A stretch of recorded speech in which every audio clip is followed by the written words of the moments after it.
Welcome to the Real Film Nerds Podcast.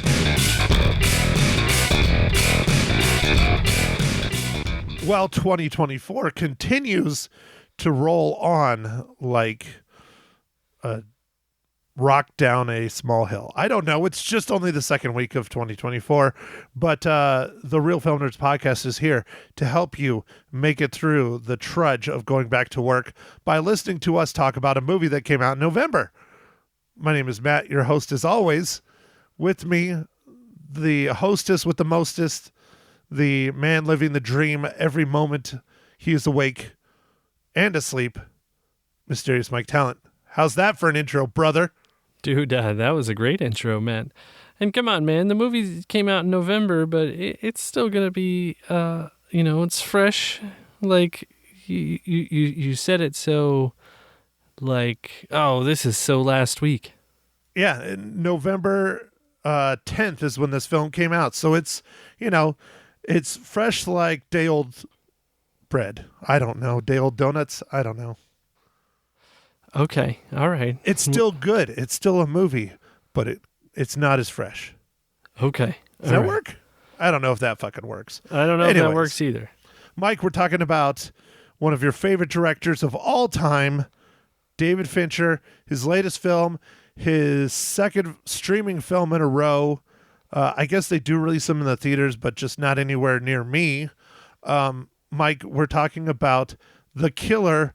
Why don't you give us the whatnots about it? All right. Like you said, this movie is directed by David Fincher. It was written by Alexis Nolant, Luke Jacquemin, Andrew Kevin Walker. And this movie starring Michael Fassbender, Tilda Swinton, Charles Parnell, and Arliss Howard. And this movie's after a fateful near miss, an assassin battles his employer and himself on an international manhunt he insists isn't personal. Okay, so Mike, it was also kind of written by David Fincher. David Fincher and Andrew Walker have worked together closely many times on such incredible films as, name one. 7. Very good. And also, I don't think he worked with him on this film, but Sleepy Hollow is also what Andrew Walker is known for. And he also wrote Metalocalypse,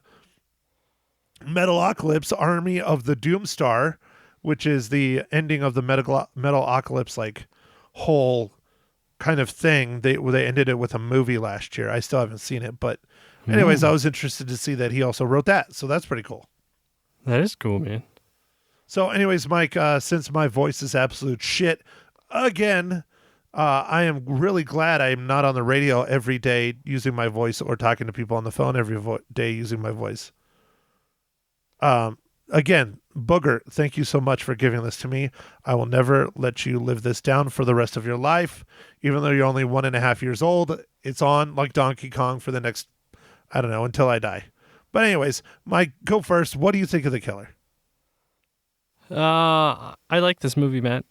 It's kind of a small movie, but it's very well executed. I don't know. It's got that David Fincher style. The David Fincher style. Well, it is a David Fincher film, and most of David Fincher's films are actually about himself, not so much the movie, but that's in his, directing and, choreography and not choreography, but cinematography and all that stuff. But Mike, that's all you got? You just liked it and it's a small film? Dude, I liked it because it's a revenge movie, Matt? Like, there's, even though he says it's nothing personal, it's totally personal. Well, what I'm thinking is we might have to change the name of the podcast from the Real Film Nerds Podcast to the Real Revenge Film Podcast. What? Why is that, dude? I just like this revenge week movies, and next dude. week. Huh? Revenge films back to back. Oh, yeah. Yeah, The Beekeeper, man. That looks fun. I hadn't even seen a trailer for it until I watched it before the podcast, just because I wanted to make sure I could at least know what it was about going into this. But yeah, 2 revenge films back to back. I mean, Mike, one day I want you to sit down and count how many revenge films we reviewed versus all the regular films. I bet you there's a large discrepancy. There might be, Matt. There might be. I like me some revenge movies, man. I don't know. They're just satisfying. Mike, like is not the correct word. You love revenge movies, and I don't know why, because you're a really nice person. Yeah, I don't know. Maybe I really want to be in a revenge movie. I don't know. Okay, I can see that. If you're in a revenge movie, would you be the revenger or the revengee? Revengee? So you'd be the guy getting revenged on? No, I'd be the revenger, I guess. I don't know, dude. You'd be the guy, you'd be the Michael Fassbender character. Yeah. Okay, see, then you'd be the revenger. I would be the revengee. So you'd be coming after me. Okay. All right. I'm coming after you, Matt. Get ready. I don't know what I did, Mike, but I apologize sincerely. What was that movie? Was that Billy Madison where he calls like all the people that he No, it wasn't that one. What's the movie where the guy calls all these people and he's like, "Hey, I'm sorry. I treated you like crap or whatever in high school," and then like the dude takes him off the list? Oh, I know what you're talking about, but I don't remember what movie that was, but I think it was something to do with Adam Sandler. Yeah, I think it was an Adam Sandler movie. Yeah, he was making amends for some reason, and I want to say it was like not Billy Madison, but I want to say it was the one where he's the rich guy in New York. Mr. Deeds? Yeah, but I'm not but he would never have wronged anyone because Deeds was such a nice character. Yeah, I don't know. It was one of his characters that he's playing, and like he like crossed out his name. Yeah, because he had like a hit list, and the dude was like working like on his like rifle or whatever, or he was totally like a Unabomber kind of character. And he's like, "Oh, that's nice," and he just crosses out his name. Yeah, I don't remember what that is. I know the scene, and it was hilarious, but I'm not remembering. So if you remember, go ahead and email us, Mike@realfilmnerds.com. He would love to be set straight, especially from you, Eric. Yes, that's true. For sure. So, all right, Mike, I will keep it short since I don't have a voice, but The Killer, I really enjoyed this movie. I like David Fincher's work a lot. I don't think this is his best film. I don't think this is his best 5 films. He's not in the top 5 for me with this one, but I really enjoyed this because it is not your typical, what we are accustomed to, assassin film. When we think of an assassin now as an American, we think of stuff like John Wick and, Jason Statham. They're big set pieces. They're big action films. They're boisterous and explodey and all that other shit. True assassins are not that way. They want to go under the radar. They don't want to be seen. They don't want to be heard. They want to be incognito as much as possible. And that's totally what this movie is. And I really respected that that's the way he went with it. One thing, I don't think it's really a spoiler, but the way David Fincher tells the story of this film is like you're reading a novel. There's chapters, there's narration, there's clear-cut set pieces. So, I think it's going to go one of two ways, and I'm sure Ma Hinshaw will chime in her podcast when we get to it. I liked it. I thought it was really cool. And Ma Hinshaw did not. Mike, what did you think about that way of telling the story? Having so much narration and chapters and all that stuff. I really liked hearing like the inner monologue of our character. I thought it really added to the movie, especially since this is kind of a small movie in the way that there's not a lot of actors in it, and there's not a lot of interactions with people besides just some small, like, just casual interactions with, renting cars or traveling, where you have to go to ticket counters and things like that. Other than that, it's very just a few people. So I really enjoyed how you got to kind of get inside the killer's mind, and that was neat. So, Mike, I don't know if you know this, but I discovered this, I don't know, a year or so ago. I was watching a podcast or, video or something on it. I don't remember exactly what it was. But do you know that there are people in this world that exist that do not have inner monologues? Yes, I've heard of this. I think that's the freaking wildest thing ever, because I'm pretty sure you have an inner monologue, right? I don't know. Maybe, yeah, I guess. You don't know. You don't sit down and think to yourself when you're like sitting at a computer or just lying in bed or whatever? When I lie in bed, I just go to sleep. Okay, when you're driving to work and there's no music on, you don't think? You just sit there? Why would there be no music on? I know. I'm just doing a for instance, damn it, Mike. No, I guess walking the dog would be the time that I do the most thinking. Okay, see, so you do have an inner monologue then. It just blows my mind that there's people in the world that don't have that, because my inner monologue, especially in the middle of the night when I wake up, is like someone's lighting a fire under its ass. It just is so ridiculously fast. It drives me insane. Yeah, I have a very active inner monologue, and it's a blessing and a curse, mostly a curse. Gotcha. So that's how you can come up with those one-liners so fast. It's true. Yeah, it's true. It's always going. That's an interesting perspective, Mike. I like that.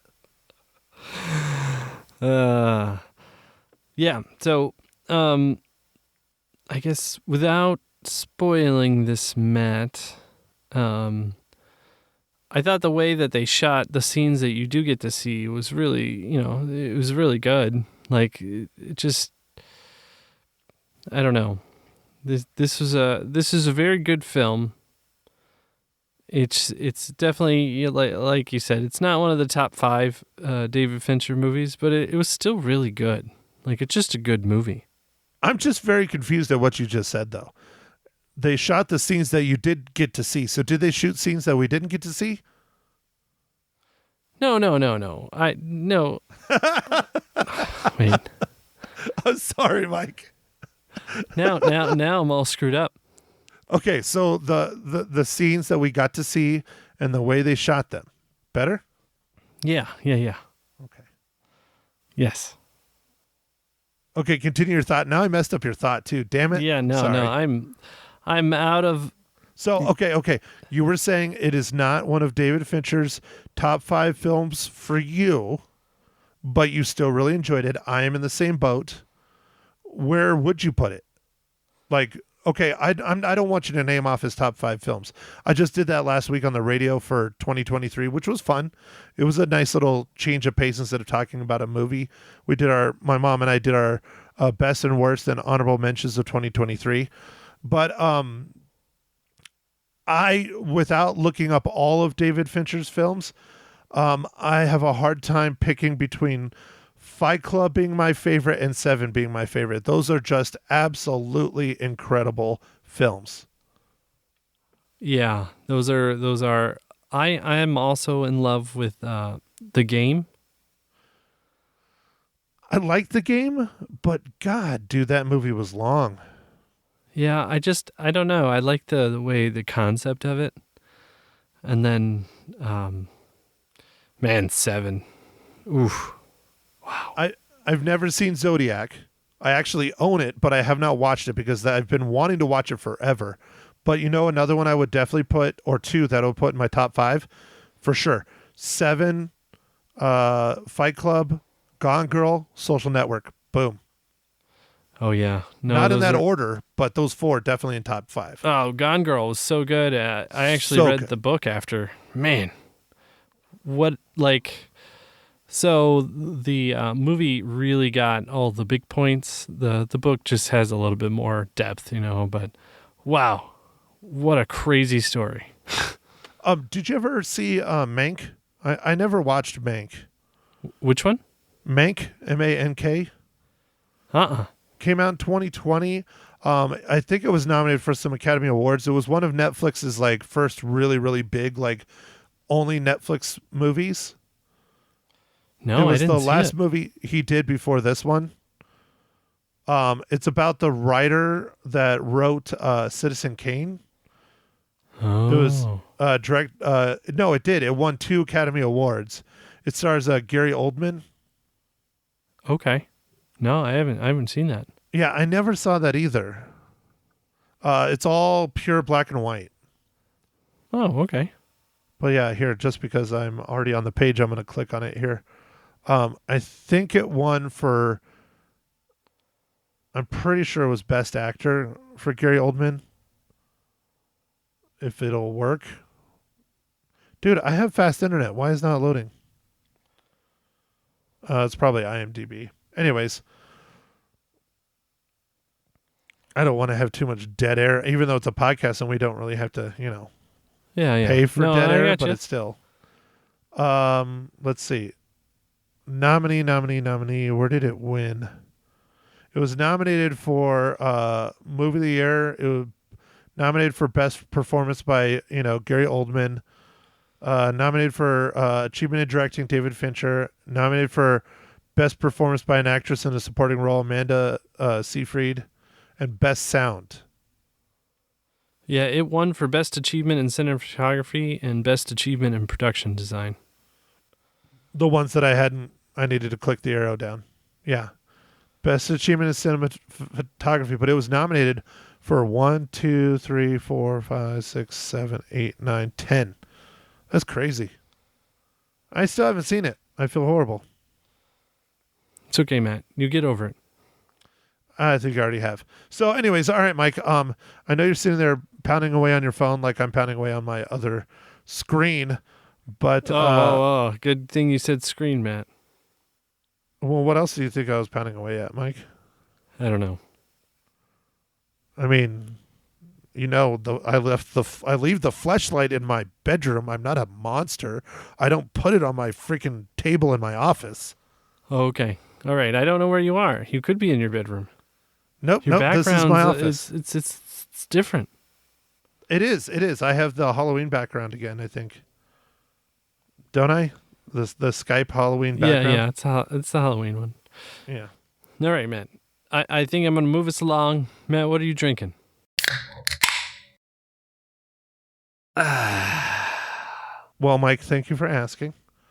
I'm having an ice cool margarita on the rocks. Dude, margarita's on the rocks. Nice, dude. Salt, no salt. No salt all day, dude. I don't like salt. Yeah, me neither, dude. I have enough problems with salt in my food and everything else. I don't need that much more, going to raise my blood pressure or cholesterol. Oh, yeah. No, that's right. Blood pressure. Mike, we're old now. We have to pay attention to those things. That's true. Or at least you do, because you're the one that has a family. Nobody really cares about me, so it's great. Yeah, that's good, man. So just ignore the medicines, dude. Do what you want. Yeah, pretty much. Okay, so what IPA are you drinking? I'm just back to the old standby, Matt. Hoppy Nomad from Aldi. That's your go-to, man. Does Mags even know that there's other grocery stores? Surprisingly, we shop at like 10 grocery stores a week. Dude, that's insane. I have a hard enough time going to Walmart once a month. Well, it gets complicated, man. Sometimes we do like Walmart orders. Sometimes we go to like Costco. Sometimes we go to our local grocery store, all these, like just all kinds of places, man. It's like each place has a certain thing that we need to get. See, and my shit, I just get whatever's available, and it's 5 minutes from my house, and I still don't want to go there. That's how much I hate grocery shopping. Dude, you should start ordering it on the line. I do. My last order I did, and I still forgot stuff. Ah, dang. So I've been eating sandwiches without mayonnaise for a couple weeks, but it's all right. You forgot the mayonnaise? Yeah, just use ketchup. Ketchup and lettuce and, bacon and ham and bologna. Not very good. Oh, man. Okay. I have like thousands of those packets like in the fridge from, fast food to go orders. But the problem is like some of them I'm pretty sure are older than some of my nephews. So I probably should throw them out. And my youngest nephew is 16. So that puts it in perspective. Yeah. And, like mustard from McDonald's versus mustard from Jack in the Box. Totally different. Very different. Yes. Jack in the Box is passable, but definitely not if it's mustard. Although I do have a lot of those Jack in the Box ranches, and you can buttermilk house sauce. Yeah, you can kind of tell when they're turning because they're not quite they're not as white anymore. They're kind of yellow, and so it might still taste okay, but you're gambling. You're gambling with your morning routine if you have it with your dinner. So, anyways, I will get back on topic. Mike, your favorite part of the podcast, as always, what is this week's incredible dad joke? I got dad jokes. I don't think they understand though. Gotta think I'm funny. Other people never laugh though. Dad jokes. All right, Matt. This one's kind of topical. I think you'll like it. What do you call a movie about two assassins who fall in love with the same woman? Oh God, what was the name of that movie? You remember there's that movie with I think it was Ryan Gosling and the dude that plays Venom. Oh, yeah. Actually, I do. Yeah, there was two assassins that fell in love with the same girl. I forget the name of the movie. If I was smarter, I would have had that, but I'm not. I'm getting too old. I don't remember shit like that. But anyways, Mike, go ahead. What's the punchline of your joke? The Thrillers. The Thrillers. Is that the name of the movie too? No, I don't think so. No, I don't think so either. That's funny, though. I forgot about that movie. But that's good. The Thrillers, the Killers. I like it. It works. Yeah. So, yeah. All right, Mike, this one is very difficult, but I know you can do it. I believe in you. You have almost a perfect record. Mike, how does The Killer relate to the Marvel Cinematic Universe?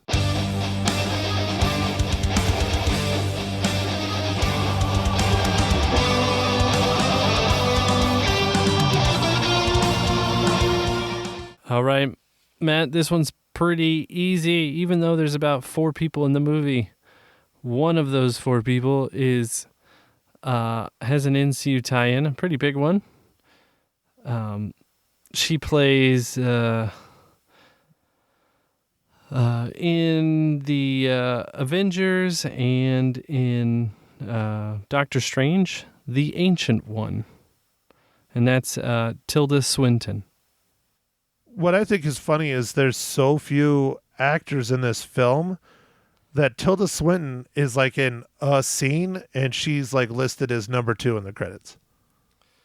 Yeah, well, her character was pretty awesome, even though you didn't see her for, I don't know, maybe more than 7 or maybe 10 minutes. Because it was kind of like this interesting scene where,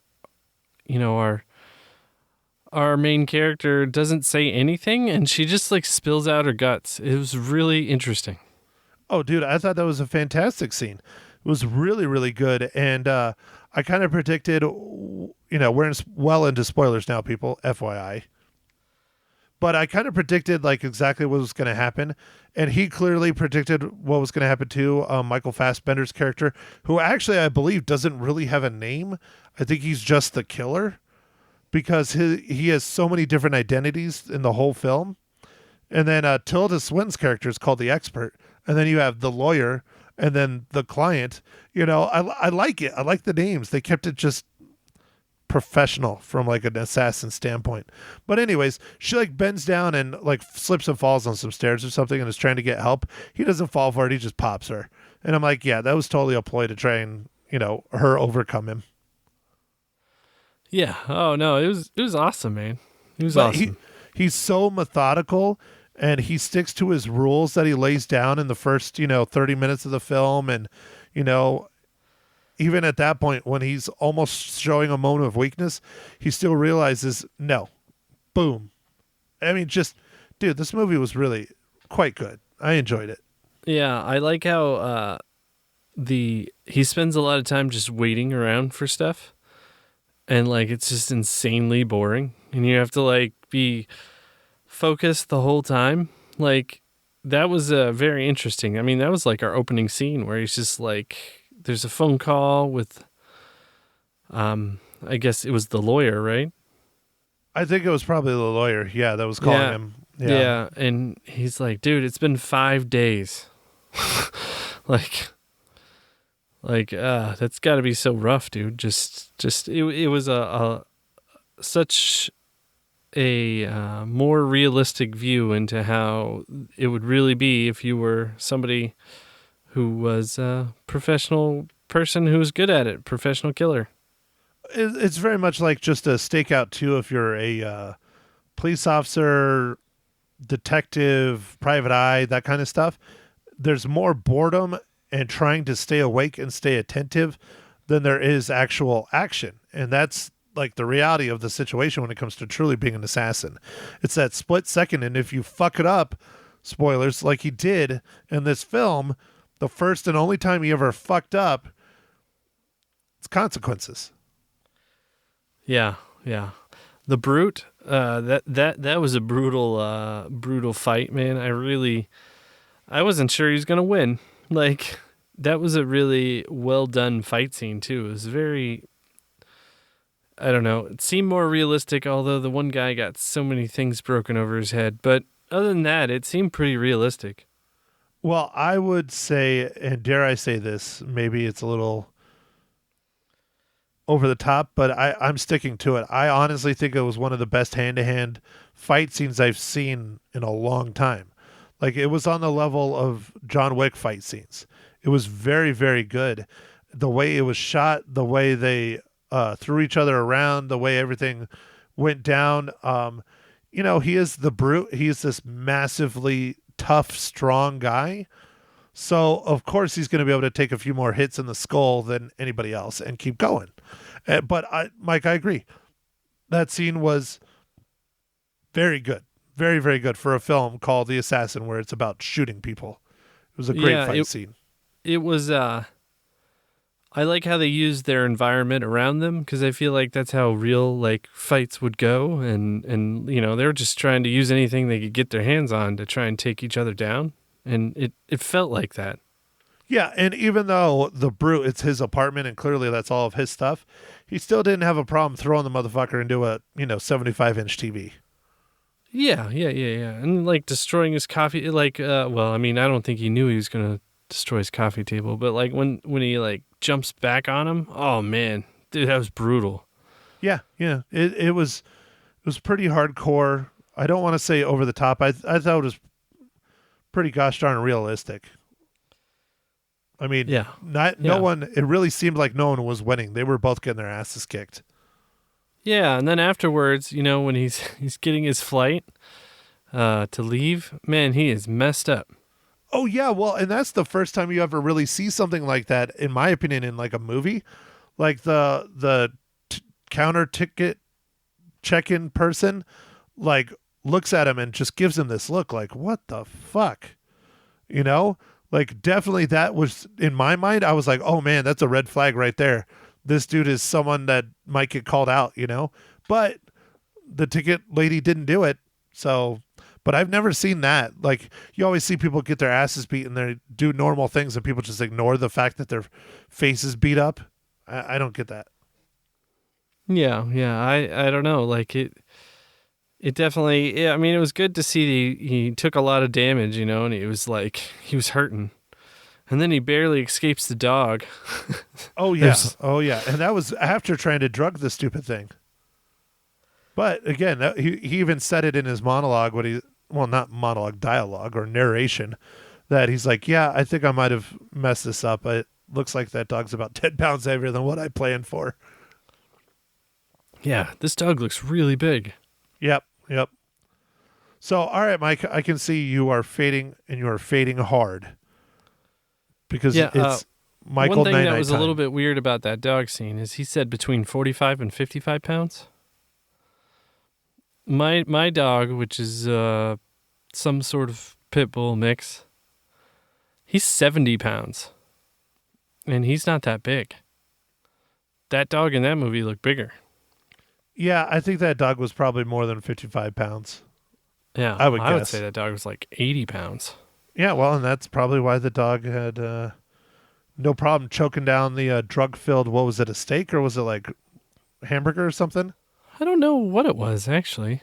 I don't remember. It was some kind of meat, Yeah. but he had no problem choking it down and keep on going. Yeah. No, but yeah.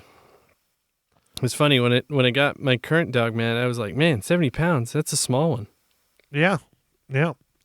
So, all right, Mike, is there anything else you would like to add to our chat about The Killer? No, I think this is a good movie for people to watch. I know it was a Netflix movie, but it was pretty good, man. I think it would have been better if I would have been able to see it in the theaters. And I know Yeah. Mank was in the theaters for a limited run. You know, typically a limited run is just New York and L.A. But The Killer, I know it was in the theaters as well for probably, a month, but not here. I don't recall seeing it here in the theaters at all. Maybe there was probably a handful of screens down in Phoenix or something. But I think this one would have been really nice to see in the theaters. Yeah, it would have been nice to see in theaters, but anyway. We're the oddity, Mike. Let's just come out with it. You and I love going to the theaters, and clearly the general public doesn't anymore. That's why they're not going back. They are fine with sitting on their couches, and I would rather be in a theater, even though I live completely and utterly alone, and I can blast the stereo as loud as I want. I still rather. There's just something magical about that giant screen, man. Yeah. No, I just like the event of it, the differentness of it, the focus you have, like you're in the theater, so you're going to watch the whole thing. Yep. You You paid like- money for it. There's no stopping, there's no pausing. If you're not paying attention, you're missing some shit. Yeah. I like that. Yeah, yeah. I like the whole experience, but for me, it's mostly the really nice giant screen and really good surround sound. Although the surround sound here is adequate. I wouldn't call it really good. It's adequate. Yeah. It's not as bad as our other theater, but Yeah.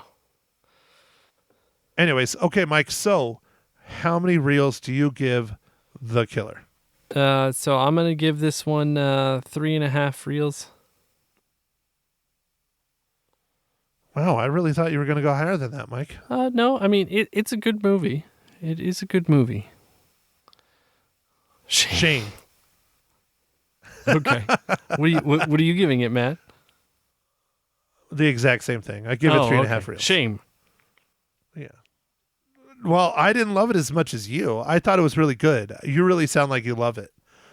I didn't say it was great, but I thought it was good. So, but I definitely highly recommend people checking it out, especially if you're a fan of David Fincher Well, all right, Matt. So, or Michael Fassbender. yeah, so next week, Matt, you already kind of mentioned it, and I mentioned it too. We're going to watch the next revenge movie with Jason Statham called The Beekeeper. Looks a little bit ridiculous, but I'm excited to just go see some Jason Statham kicking ass. I'm not joking, dude. I legit have not seen a trailer and did not know shit about this film until I watched the trailer right before we started Yeah, what do you recording. think, dude? And it looks fucking ridiculous. But I'm down for it. I like a good action movie that's nonsensical and revenge, and he's practically a superhero in the trailer. I mean, he beats the shit out of like 10 FBI guys, like fully decked out in gear, and he's just wearing a ball cap. So yeah, he's like on the brink of superhero level. And if it's fun and a good time, that's all I want. Yeah, when I saw this in the trailer, I was like, Yep, I'm going to go see it. It might be a little bit fantastical, but it looks fun. So we'll see, Matt. We will see. Well, Mike, it's directed by David Ayer, who Did you do wrote End of Training Day? Watch. He wrote Sabotage. He wrote Suicide Squad. And what else? The first Suicide Squad, not the second one. And then what did he direct? Because I think he directed some things too. He directed The Tax Collector. He directed, we probably shouldn't say this, but Bright. Oh, okay. You know, the Will Smith Yeah, movie yeah. on Netflix. He also directed Suicide Squad as well as wrote it. He also directed Sabotage. Oh, here's one that I really, really like. I forgot he directed this. I heard about it earlier on the trailer. I love this movie. I absolutely love this movie. I think it's fantastic. He directed Fury. Oh, Yeah, the World War II tank yeah, movie yeah. with Brad Pitt. Loved that movie. I thought that movie was fantastic. okay. So, who? But he also directed End of Watch as well as wrote it. I really liked End of Watch as Okay, well. all right. So, well, I guess we'll see what kind of movie we're in for. But got some good directing talent and Jason Statham, being pretty much Jason Statham. So it'll be great. Jason Statham being Jason Statham works for me. Yeah. Yep. Although, well, we might be in trouble. The writer the writer did the screenplay and story for Expendables 4, so we might be in trouble. No. Like, Okay. Well, all right. Well, we'll see. We'll see. he also did the new Point Break, and he also did the new Children of the Corn that nobody saw, and also the new Total Recall that nobody saw. So we'll see. This sounds like this one's up in the air, Mike, but we'll see. We're gonna go watch it anyways. That's why we That's do right, this, dude. right? And maybe it's just because Jason Statham worked on Expendables 4 that they're friends, and it's totally a great movie. It's possible. Yeah, it's very possible. Anything's possible, Yes, Mike. Right? anything's possible with time and money. All right. Yes, sir. Let's wrap this up, Matt. Thanks, everybody, for listening. Make sure to follow us on the socials. Instagram, X, formerly known as Twitter, and the Facebook, formerly known as Meta. No, Meta, formerly known as Facebook. I don't know, something like that. Facebook. I think it's still Yeah. Facebook. All right. I don't know. Yeah. So that stuff, and yeah, thanks for listening, everybody, and catch us next week for a pod about The Beekeeper. Thank you for listening to The Real Film Nerds. Now, don't forget to follow us on Facebook, Twitter, and Instagram at Real Film Nerds. Now, go out and catch a movie.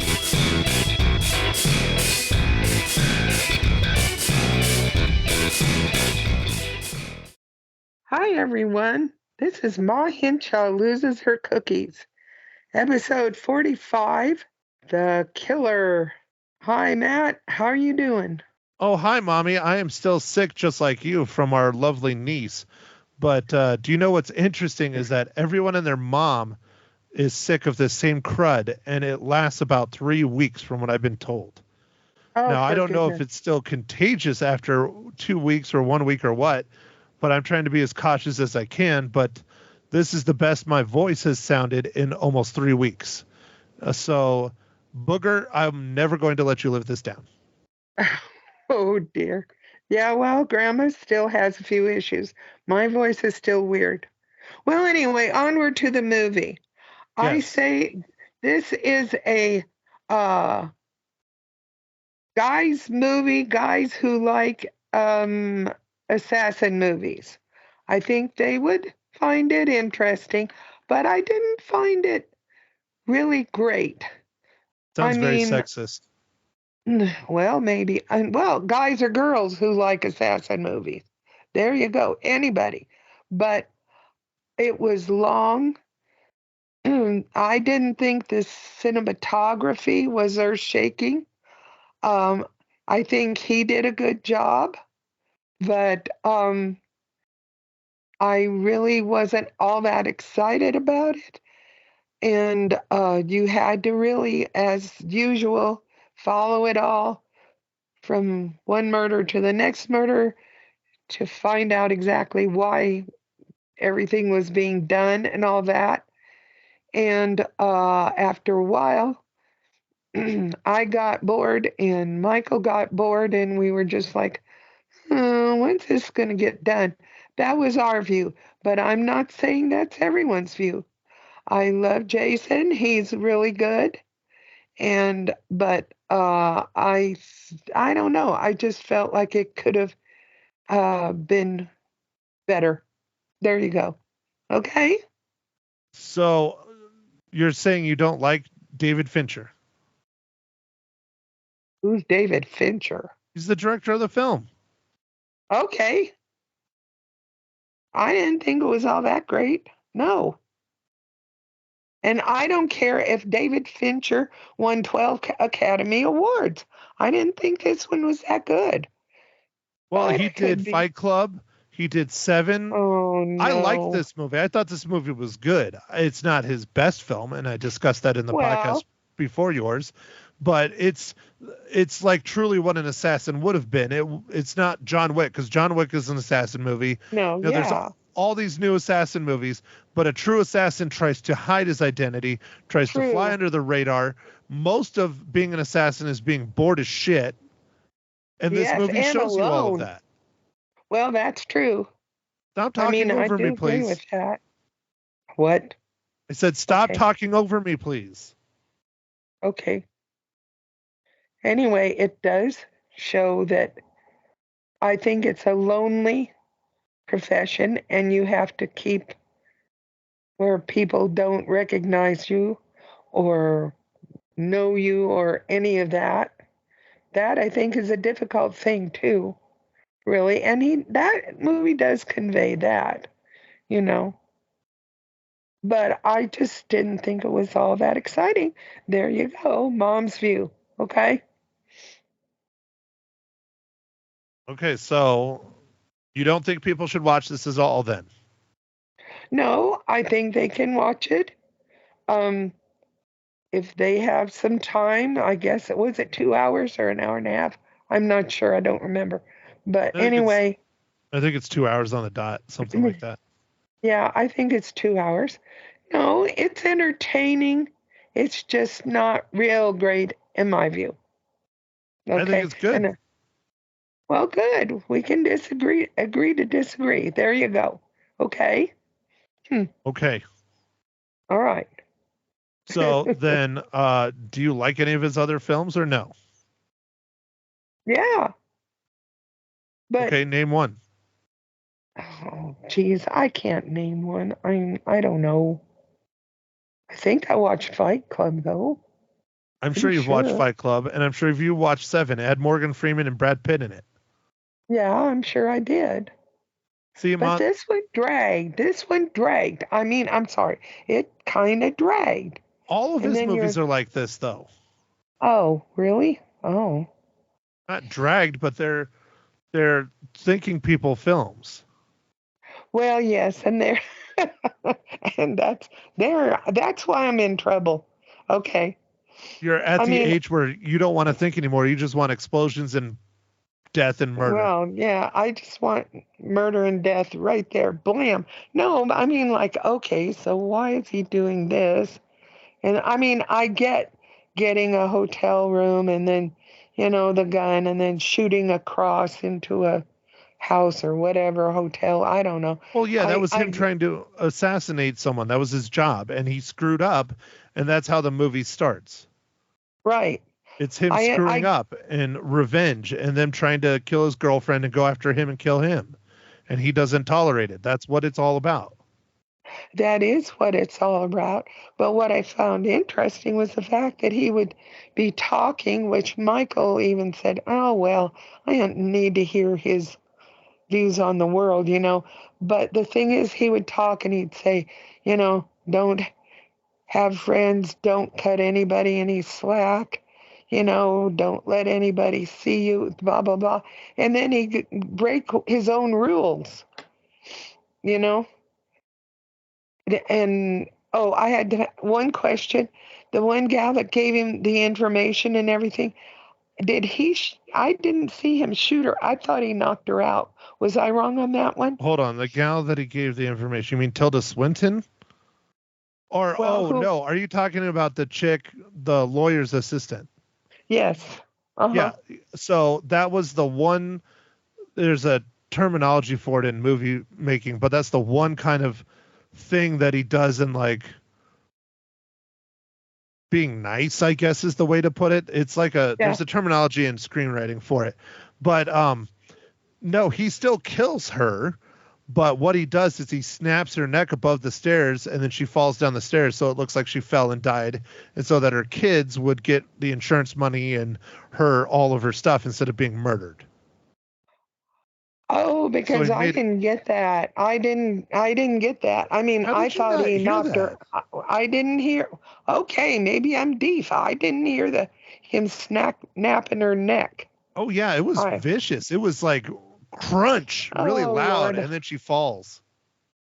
Oh, how in the world did I miss that? Oh, I don't know. I missed that. But I thought maybe he didn't kill her because she had the kids, and I'm like, well, that was a nice thing, sort of. But I guess not, because he killed her. Well, and her kids were not young. They were clearly older. Okay. But yes, it was so that they got the insurance money and were able to pay the bills and all that other stuff. Right. But yeah, that was the one thing he does that's being nice, I guess, in the film towards the people that he's seeking revenge against because they tried to kill him. Right. It's a revenge movie. It's Mike's favorite freaking movie, and you're going to get to watch another one this week with The Beekeeper. Oh, okay. I will be sure to watch, make sure if they break a neck or something. I don't know why I didn't hear the crunch, but I just saw her fall down the stairs, and I'm like, oh, man, he must have just knocked her out. No, I missed the crack. How did I miss that? I know. I'm old. There you go. That's it. Okay. I concur. You are old. Absolutely. So anyway. How many cookies do you give the killer that you don't like? Because I guarantee you're going to give it at least 3+, and you didn't like it. No, I'm not. I'm going to give it 2.5. So there. Wow, that is your first time ever giving a film anything below a 3. And it's probably just because I said something. Yeah, probably. No. What were you originally going to give it to when you started this podcast? Yeah, I was. 2.5. 2.5. Are you sure? I could each it up to a 3, but I don't know. Well, what were you going to give it at the start of the podcast? 2.5. There you go. You're sure? I'm sure. Okay. Wow. Okay. She's finally sticking to her guns. I'm sticking. You heard it here first, people. I don't have a gun, but anyway, okay. But I don't have a voice anymore now, too. Well, that's dopey. Well, just to save your voice, we are going to stop the podcast. This is the shortest podcast in the history of Ma Hinshaw Loses Her Cookies. This is how it should be every week instead of the ramblings of a drunk old lady. But sometimes people like that. Hey, look, I didn't have a toddy tonight. I should have. It would help my voice. But oh well. I now have a, what is it, bourbon with cherries floating in it or something. That was my Christmas gift. But I didn't have any tonight, so oh well. Away it goes. We're not adding what are you drinking to your podcast. We're leaving that with Mike. I'm sorry. Please don't. All we need, another reason to make your podcast even longer. It'll take me 5 years to drink all that I got already. Oh, mercy. Okay. Well, anyway, this is the end of the podcast. You may say bye to whoever and everything. Don't get the flu. I don't think it's the flu, but okay. Oh, I don't know what they call it. It's a cold. Nightmare. It's a cold? That's it? Oh. I don't know. Infection, virus. Virus, VD, that's it. Whatever you want to call it. Virus, okay. Okay. Are you going to be quiet now? Yes, sir. Very good. Well, thank you everyone once again for joining us for another startling episode of Ma Hinshaw Loses Her Cookies, number 45, I believe. the Killer next week. Yet another revenge movie, but this one in the theaters. This one starring Jason Statham, and this one is definitely going to be very over the top. So make sure to tune in next Wednesday and listen to Ma Hinshaw. Probably give that one a 3 or higher too. Thank you again for listening. Don't forget to follow Ma Hinshaw on Twitter. We're going to change your Twitter handle to Ma Hinshaw instead of Graham SV. I think that's better. We're going to try and do your letterboxed and your Twitter and all your stuff. Call it Ma Hinshaw so you can brand yourself, because at 81 you're turning into a celebrity. Oh, I don't think so. But anyway, I'm going to call you an influencer, Mom. You're an 81-year-old influencer. I love it. I influence everybody over 80. Anyway. Can I finish? Yes. So anyways, thank you everyone once again for listening to this tripe. Have a lovely week. We will chat with you next week. Bye.